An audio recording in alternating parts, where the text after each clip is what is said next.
Hey, what's going on, guys? It's Jack, back again to bring you our guide on Dimensius for normal and heroic difficulty. This fight is going through multiple phases of platforms with intermission phases to dragon ride in between them.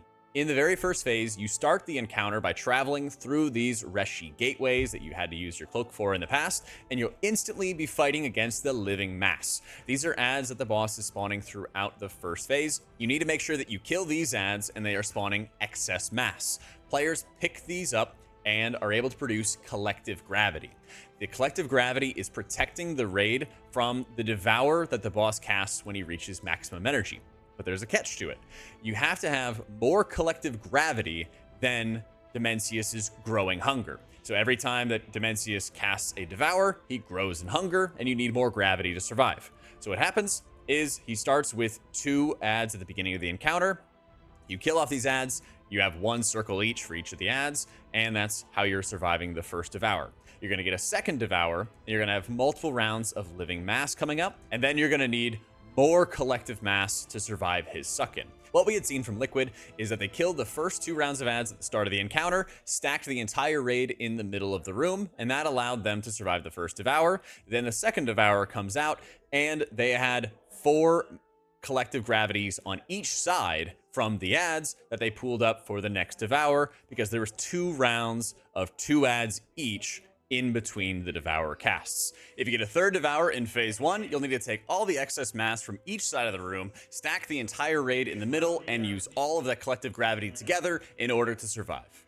Living masses are spawned by the boss casting Massive Smash, just like you should be smashing that like and subscribe button. The Massive Smash is going to be debuffing tanks with mortal fragility, causing them to take 100% increased physical damage, and that's going to trigger the tank swap. You also need to make sure that you're watching for where these ads are spawning, because this is how you are going to be producing your collective gravities. The boss will periodically cast dark matter across the raid, putting circles onto players, requiring them to spread out and dealing damage. On normal difficulty, the positioning just needs to make sure you're not stacking on people, but on heroic and higher, you're leaving behind a pool of dark energy at each of these locations, so they need to be further into the back of the room or along the edges. But you can't cover the entire back of the room, because the boss will also cast Reverse Gravity, where players are debuffed, knocked into the air, and start traveling towards the boss. So they need to have space at the back of the platform to position themselves, and as their circle that they produce starts traveling towards the boss, players can soak it to start grabbing a tether and bringing them back down to earth. If any player gets dragged into the boss or touches the boss, they are instantly vaporized. A key area to use healing cooldowns is for Shattered Space, where the boss is going to be tearing at the fabric of space on both sides of the room and producing a circle of antimatter. Players need to soak this antimatter, which is reducing the damage of the final explosion. It's still a huge area for defensives and big HPS cooldowns, as it deals an absurd amount of damage, but you can have both parties stacked on each side of the room. Once the boss reaches 0 HP, they cast Event Horizon, triggering your intermission phase. This is going to cause players to be getting the Soaring Reshi buff and allows them to mount up and start flying towards these platforms. If you fail to fly through any of these rings, you will lose your Reshi Soaring buff and you will die. You have to make sure that you're dodging between any of the laser beams, any of the asteroids, all of the debris that's going out around this area, and then you're going to be flying to one of 2 platforms that starts off Phase 2. Phase 2 is going to start with 2 different Void Lords, 1 on each platform, and you'll have to be fighting these Void Lords, killing them off, and dodging major attacks from Dimensius himself. The first Void Lord is Artosian, and he's periodically going to be casting Mass Ejection. This Mass Ejection is a superheated frontal, and on heroic and higher difficulties, it leaves a permanent debris field, so tanks should get used to aiming this off the platform away from the group. Both Void Lords also cast Conqueror's Cross, which creates a cross of Void Wardens that are just covering the territory, and it'll make it harder to dodge Dimensius's attacks. What you need to do is you need to kill off one of these Void Wardens to allow you to have better space around the room to dodge the attacks. It's very important to clear the top of the cross, the vertical part of the cross, which is closest to Dimensius, to allow you to move laterally side to side across the room, because Dimensius is going to be casting 2 attacks. Extinction is a fragment of a world that covers a massive part of the platform, so you either have to get to the left or to the right sides in order to dodge this massive effect. And when you see his left arm reaching out or his right arm reaching back as he's about to attack, you need to get really far to the other side because you have a very small sliver of space remaining.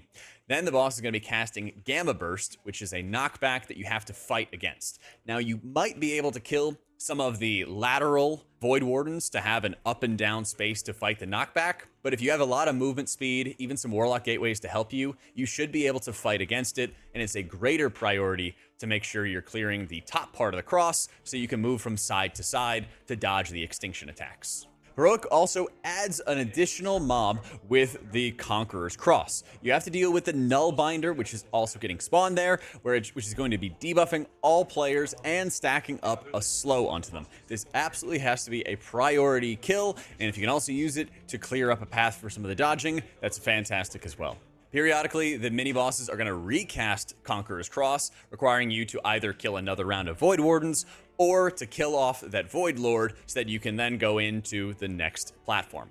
The next platform has the exact same mechanics, except instead of having a frontal line from Artosian, Pargoth has a Stardust Nova, which is an AoE effect around his body, which also on Heroic and higher will leave that debris field. So again, it's on tanks to figure out where they're going to position that debris field so it's not going to block any other paths of players. We did see Liquid lusting on the second ad a few different times if they had a few different players dead, but it's ideal if you're able to hold on to your Bloodlust until you enter into the final phase of Singularity.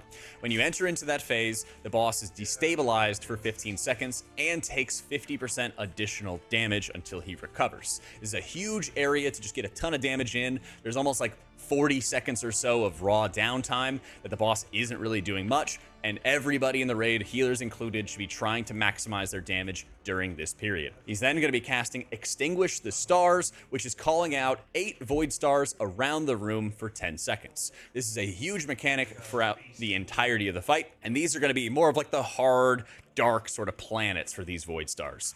The boss is then going to periodically be causing these stars to go supernova, which will turn them into black holes. And if you touch those black holes, you are instantly spaghettified and you are killed. You need to use these dark stars, these void stars, to survive the boss's Devour cast, once again when he reaches maximum energy. Stepping into the gravity well of the void star is going to slow you and deal a decent amount of damage, so every Devour cast is a time for major raid healing cooldowns. But it's not the only area of high damage. You also are going to be dealing with Darkened Sky, where the boss is going to be raining down massive celestial circles that are going to be producing, similar to Desegni if you played in Sepulchre of the first ones, circles. What this means is that there's 3 circles that are going to expand across the room in a shadow halo effect.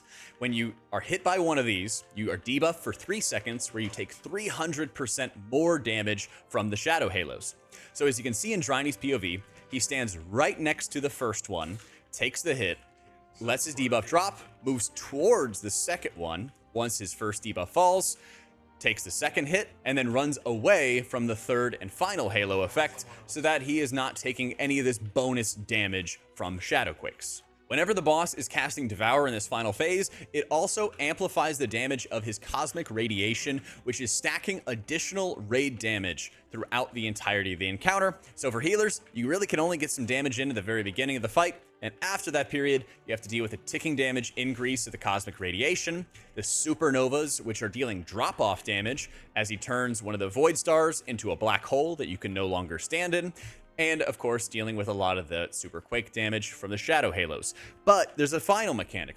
Void Grasp is going out onto random players, which is doing heavy dot damage to them for 8 seconds, and it reduces their movement speed by 50%. This is a major area for priority healing, where players can easily bleed out or miss out on some of the positioning requirements in this final phase as the room starts slowly collapsing in. The Cosmic Collapse in Phase 3 is similar to the Tank Buster in Phase 1, which applies a Cosmic Fragility, triggering a tank swap. The difference is on Heroic and Mythic difficulties, this also is going to be dragging players in, and so on those higher level difficulties, you'll need to have some good movement abilities so that you're not getting dragged into the boss in the process of the raid, and you might even use the Void Stars, since stepping into that gravity well for the Devour also slows you, so you might be taking advantage of that to mitigate some of the draw-in effect.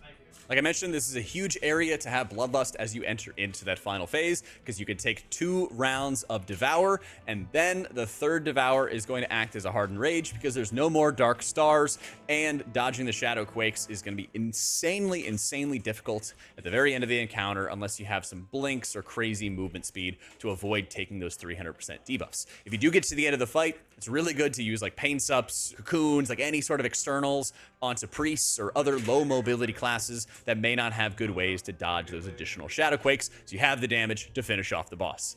Hope this guide helped you guys. Be sure to check out our new apparel that we have in our store in the description down below. And huge love to our patrons for making all this content possible. I'll be casting from Race to World first for the next couple weeks, covering these bosses and dropping a lot more content as well. So be sure to tune into the Team Liquid stream or into our live stream, as we'll be streaming all our raid progression. Thanks for watching. Hope you all enjoyed it, and I'll catch y'all next time.